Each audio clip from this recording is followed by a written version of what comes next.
Okay, starting with the 90-90 test. You're gonna start with your hands behind you, take your left leg and bring the inside of the knee to the floor and then the right outside of your knee to the floor so that it creates a 90-degree angle here and a 90-degree angle here. So we wanna see 90-degree angle here. We also wanna see a 90-degree angle here. Now this is the first part of the test. Some people will only be able to be as upright as Brittany is right here, but if you have better internal external rotation of the hips, you'll be able to sit your trunk up.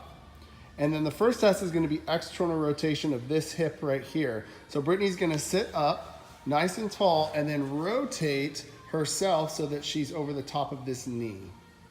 Trying to bring her belly button up over the top of the knee. If she could do that, keeping the knee down, then from there she's gonna rotate her or bring her shoulders forward, reaching her belly button towards the front to see how far she can get from there.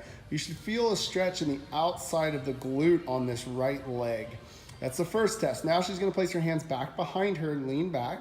And the next one is gonna be how squared up can we get with the internal rotation of this hip. Some people are gonna be here where you have to lean really far back. But ideally what we wanna see happen, Brittany, if you go back to that external rotation of the hip on this side, is that sitting up nice and tall without your hands on the ground, so bring your hands off the floor, Britt, is that she can rotate herself over, reaching the belly button as far over as she can to this side. And then if we could get, you see Brittany has a little bit of an impingement issue here in this hip.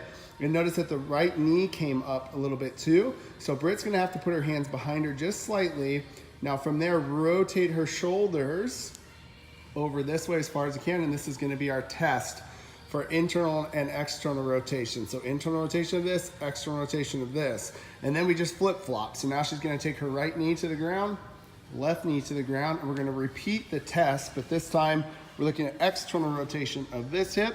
So now she's gonna try to sit up nice and tall without using her hands. Holding there, you can see the external rotation of this hip's a little bit worse than the other side. And then if she can, she's going to bring the belly button forward from there. Now without putting her hands on the ground, she's gonna bring her hands up. She's going to try to rotate herself as much as she can over this side. Sitting up tall, and again, some of you guys are gonna have to go and put your hands behind you, Britt, and then rotate your shoulders over, or gonna have to do this, and this is where you'll feel the stretch. So either one is fine. This is our 90-90 test.